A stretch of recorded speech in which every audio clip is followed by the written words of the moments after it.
విన్నారన్నమాట. దేని చేత తమ నడతను శుద్ధిపరుచుకొందురు? వాక్యమును బట్టి దాన్ని జాగ్రత్తగా. వింటున్నారా? ఈ మాట జాగ్రత్తగా చూడాలని వాక్యం చెప్తుంది. మనం దేన్ని జాగ్రత్తగా చూస్తామండి?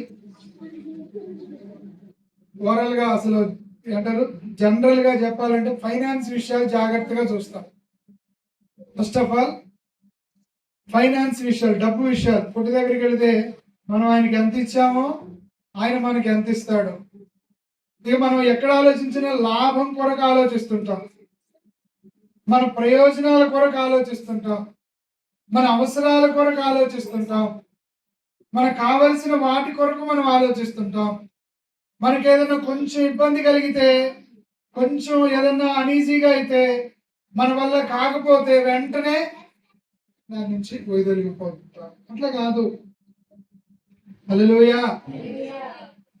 మన అవసరాలను బట్టి జాగ్రత్తగా చూసుకోవటం కాదు. వినమాట, యవనస్తులు దేని చేత తమ నడతను శుద్ధిపరుచుకొందురు? వాక్యాన్ని బట్టి దాన్ని జాగ్రత్తగా చూడాలి, వాక్యాన్ని జాగ్రత్తగా పరిశీలించాలి. వాక్యం ఏం చెప్తుందో నీకు తెలియాలి. కాబట్టి దేవుడు నష్టపోయేలాగా చెప్తాడా? దేవుడు నీకున్నదంతా అమ్మేసి దేవునికి ఇమ్మని చెప్పాడా? దేవుడు నీకు అనారోగ్యం అటాక్ అయ్యేంత వరకు ఫాస్టింగ్ ఉండి ప్రేయర్ చేయమన్నాడా? మోకాళ్ళ గుజ్జు అరిగిపోయేలాగా, మోకాళ్ళు ఏమంటారు బలం ఉడికిపోయేలాగా ప్రార్థన చేయమని చెప్పాడా?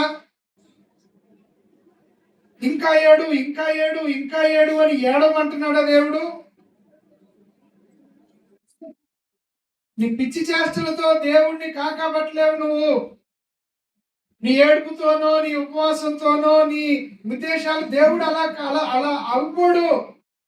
దేవుడు ఎలా లొంగిపోతాడంటే, విశ్వాసము లేకుండా దేవునికి ఇష్టడై ఉండుట అసాధ్యం.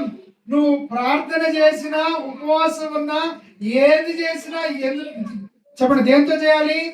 విశ్వాసముతో. నువ్వు విశ్వాసముతో ఉంటే అవన్నీ కూడా చిన్నగా చేసుకోవచ్చు, తప్పలేదు. అర్థమవుతుందన్నమాట. పసిపిల్లలేనాక